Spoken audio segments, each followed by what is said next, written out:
Safe food, safe drug, safe Maharashtra अंतर्गत पुढचा जो एक महत्वाचा पाऊल आहे, या बाबतीतली पुढची ऑर्डर आपण कंप्लायन्स ऑर्डर आज इश्यू केलेली आहे. ती ऑर्डर आहे एडिबल ऑइलच्या बाबतीतली. एडिबल ऑइल जे आहे ते आपल्या सर्व नागरिकांच्या प्रत्येक घरामध्ये असतं. It is essential part of our daily consumption. वेगवेगळ्या पदार्थाच्या माध्यमातून पदार्थ बनवण्यासाठी त्यासाठी लागतो आणि ते आपण कंझ्युम करतो. आणि याच्यावरती जे रेग्युलेशन्स आहेत त्याचं कंप्लायन्स होणं गरजेचं आहे. ज्याच्या माध्यमातून ते जर कंप्लायन्स केले तर आपल्याला स्टँडर्ड एडिबल ऑइल आणि सेफ ऑइल भेटेल, एडिबल ऑइल, आणि त्याच्यामुळं आपली हेल्थ व्यवस्थित राहील. हा त्याच्या पाठीमागचा उद्देश आहे. 2011ला आपले फसाईचे जे ऍक्ट, रूल्स आणि त्यानंतर वेगवेगळे रेग्युलेशन जे आले त्याचं कंप्लायन्स होणं, त्यानुसार लायसन्सेस असणं किंवा रजिस्ट्रेशन असणं, त्याच्यावर फूड प्रॉडक्ट्सच्या बाबतीत ज्या गाईडलाईन्स आहेत आणि रेग्युलेशन्स आहेत ते पाळणं आणि त्यानुसारच याचं प्रोडक्शन होणं आणि विक्री करणं हे अपेक्षित आहे. गेल्या वर्षभरामध्ये म्हणजे गेल्या काही काळामध्ये आपण जर बघितलं तर याच्यामध्ये आम्ही काही तपासणी केल्या, यावर्षी काही तपासणी केल्या, इन्स्पेक्शन केले आणि त्याच्यामध्ये आम्हाला काही मेजर लॅकुना आढळले आणि त्याच्यामुळे या क्षेत्रामध्ये आणखी जास्त काम करण्याची गरज आहे हे आम्हाला निदर्शनास आलेलं आहे. तर एडिबल ऑइलच्या बाबतीत एडिबल ऑइल इंडस्ट्री जी आहे, मॅन्युफॅक्चरिंग असतील, रिपॅकर्स असतील, पॅकर्स असतील, त्याच्यामध्ये लेबल किंवा ब्रँडवरती काम करणारे संस्था किंवा आस्थापना असतील, यांच्यावरती आपण बघितलं असेल तर महत्वाच्या एक 8-10 गोष्टी आमच्या निदर्शनास आलेल्या आहेत. 8-10 म्हणण्यापेक्षाही एक 12 प्रकारच्या गोष्टी आहेत ज्याच्यामध्ये त्रुटी खूप मोठ्या प्रमाणात सापडल्या. पहिली सर्वात महत्वाची जी गोष्ट आम्हाला सापडली ती अनरजिस्टर्ड किंवा अनलायसन्स्ड अशा अनेक इस्टॅब्लिशमेंट आहेत. ते व्यवसाय चालवतात, ते अपेक्षित नाही. प्रत्येक जण या क्षेत्रामध्ये व्यवसाय जो करतो किंवा या क्षेत्रात म्हणजे फूड बिझनेसमध्ये जो करतो तो फूड बिझनेस ऑपरेटर म्हणून काम करताना त्यांनी रजिस्टर करणं किंवा लायसन्स घेणं हे बंधनकारक आहे. तर विदाऊट लायसन्स आणि विदाऊट रजिस्ट्रेशन जे असतील त्यांच्यावरती कारवाई करणं अपेक्षित आहे. तर ती आम्हाला एक गोष्ट आढळली. दुसरी गोष्ट आहे की जे तेल आहे म्हणजे एडिबल ऑइल जे म्हणतो, जे डिक्लेअर्ड आहे त्याच्यामध्ये अघोषित तेल याचं अडल्टरेशन करणं, मिक्स करणं किंवा तेलाची भेसळ करणं असाही प्रकार खूप मोठ्या प्रमाणात आम्हाला आढळलेला आहे. आम्लमूल्य म्हणजे त्याला ऍसिडिक व्हॅल्यू असेल, औद्योगिक ट्रान्स फॅट्स जे आहेत त्याच्या मर्यादा ओलांडा, जेवढा अलाउड आहे, मॅन्डेट आहे, त्याच्या पलीकडे तुम्हाला वापरता येत नाही, त्या ट्रान्स फॅटच्या व्हॅल्यू जास्त असलेल्या ही आम्हाला आढळलेल्या आहेत. मोहरी तेल जे आहे ते अनधिकृत मिश्रण करतात, म्हणजे ज्याला अगोदर काही काळामध्ये ते मिक्सचर व्हायचं ते बॅन केलेलं आहे. फक्त आणि फक्त ॲज अ सेपरेट एंटिटी म्हणून तेवढंच विकता येतं, अदरवाईज ते मिक्सचर करून मोहरीचं तेल विकता येत नाही. तसेही मिक्सचर आम्हाला आढळलेले आहेत. That is also not allowed. तेलाचा खरा स्रोत, दिनांक आणि पुनर्लेबलिंग हे लपविल्याचं सुद्धा आमच्या निदर्शनास आलेलं आहे. मुदत संपत असलेले तेल याचं पुनर्पॅकिंग करणं आणि ते परत रिफाईन आहे, चांगलं आहे आणि ते पुढच्या काळासाठी वैध आहे असेही प्रकार आम्हाला आढळले. आणि योग्य नसलेल्या, वेष्टनाचा वापर व्यवस्थित नसलेल्या अशा बाबी निदर्शनास आल्यामुळं ह्या ज्या गोष्टी सापडलेल्या आहेत हे दीज आर द व्हायोलेशन्स, मेजर व्हायोलेशन्स आहेत. हे मेजर व्हायोलेशन्स आमच्या निदर्शनास आल्यामुळे पण त्याच्यावरती खूप स्ट्रिंजंट ऍक्शन घेणं अपेक्षित आहे.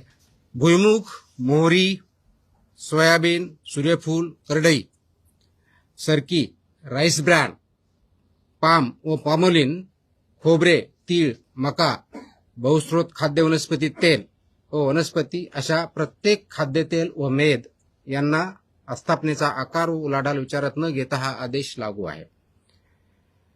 महाराष्ट्रामध्ये आजच्या डेटला खाद्यतेल उत्पादक जे आहेत सेंट्रल लायसन्स आहे 212, महाराष्ट्राचे म्हणजे स्टेट लायसन्स आहे 285, असे 497 मॅन्युफॅक्चरर्स आपल्या महाराष्ट्रामध्ये रजिस्टर्ड आहेत. प्रमुख निर्देश याच्यामधले जे मेजर बाबी आहेत, प्रथम जे आहे रजिस्ट्रेशन आणि लायसन्सेस मॅन्डेटरी आहे. शेड्यूल 4 पार्ट 2 याच्यानुसार प्रोडक्शन करणं हे मॅन्डेटरी आहे. आपण याच्यावर अगोदर काही चर्चा केलेली आहे. विक्रीचे स्वरूप जे आहे, खाद्यतेलाची विक्री केवळ आणि केवळ शीलबंद, छेडछाड स्पष्ट व पूर्ण लेबल असलेल्या वेष्टनातूनच करणं अपेक्षित आहे. म्हणजे त्याचा अर्थ सुट्टं तोल तुम्हाला विकता येत नाही. सुटे आणि वेष्टन रहित विक्रीस प्रतिबंध आहे. हा रेग्युलेशननुसार आहे. हा आज मी नवीन आहे ते रेग्युलेशननुसारच आहे. सुट्या स्वरूपातील तेल रवाना करणारा उत्पादक, दिस इज ऑल्सो इम्पॉर्टंट, म्हणजे जो सुटो तेल ट्रान्सपोर्ट करतो म्हणजे जो जिथून सेल करतो तो उत्पादक अथवा वितरक हा मूळ उल्लंघन करता असतो. He is basically basic offender. आणि त्याचबरोबर कलम 26 व 27 वरून त्याच्यावर जबाबदारी निश्चित करण्यात येते.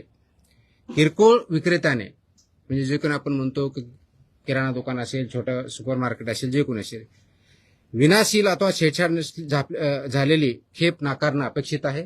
त्यांना जर कोणी सेल करत असेल तर ते त्यांनी ऍक्सेप्ट करू नये व पुरवठादाराची माहिती अन्न सुरक्षा अधिकाऱ्यास कळवणं अपेक्षित आहे.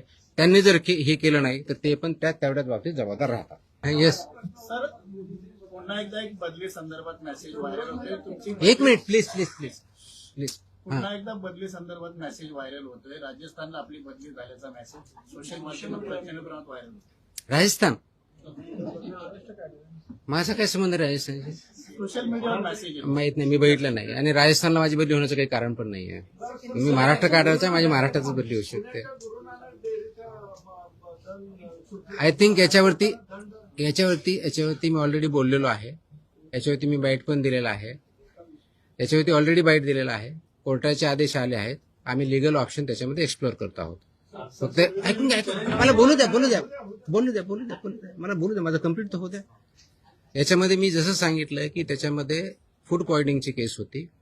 त्याच्यामध्ये काही लोक हॉस्पिटलाइज झाली होती. त्याच्यानंतर सस्पेन्शन केलं होतं. सस्पेन्शनच्या अगेन्स्ट त्यांनी माझ्याकडे अपील केलं होतं. अपीलमध्ये त्यांनी 2 वेळेस वेळ मागून घेतला होता. त्यांनी वेळ मागितल्यावर मी वेळ दिला होता. फायनल हिअरिंग घेऊन त्याच्यासाठी त्याच्यामध्ये रिक्वेस्ट करत होते आणि वेळ इकडे मागितल्यानंतर त्यांनी ते हायकोर्टात गेले. So delay or not from our side. आणि नंबर 2, त्यांचा जो सॅम्पल आहे तो अनसेफ आलेला आहे. ह्या सगळ्या गोष्टी आहेत रेकॉर्डवरती. म्हणून जे कोर्टाचे आदेश आहे आम्ही त्याचं एक्झामिन करू. त्याचे लिगल आमच्याकडे ऑप्शन जे आहेत आम्ही ते वापरू. येस सेंटरमध्ये पाठीमागे राहिले तुम्ही.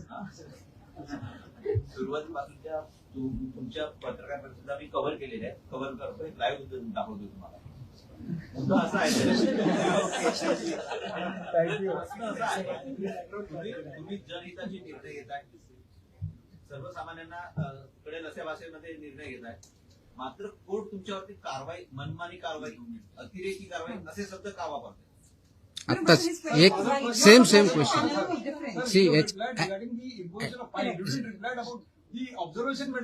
याच्या अगोदरच्या प्रेसमध्ये सुद्धा I had reply to that. No, I can see there is no point. I am clearly telling you, if there are observations made by High Court, we take it seriously. At the same time, we make sure that we follow the law. We are not exceeding our jurisdiction. We are following the due process. And if at all somewhere this has happened, we'll rectify it. There is no question about it. तुम्ही मलाकडे जे order आहे त्याच्याबद्दल बोलू शकतो. आता कोर्टामध्ये interaction मध्ये काय झालं त्याच्यावर तुम्ही बोलू शकत नाही. You are expecting me to react to that. I can do that. Please understand. माझ्याकडं तुमची ऑर्डर हायकोर्टाच्या मी तुम्हाला प्रेसमध्ये दाखवल्या होत्या की इट इज अप्रिशिएटेड. त्याच्याबद्दल तुम्ही काही बोलत नाही. मग त्याच्यावर तुम्ही बोलत बसायचं का? So let's keep it whatever, because court is there always. Anybody can approach the court. Writ jurisdiction जाऊ शकतं. If the court finds that there is some error, they will point it out. And we need to work on that. If we think that we are failed in convincing the court, giving the proper documentation or evidence, we should work on that. We are very clear. We will not exceed our jurisdiction.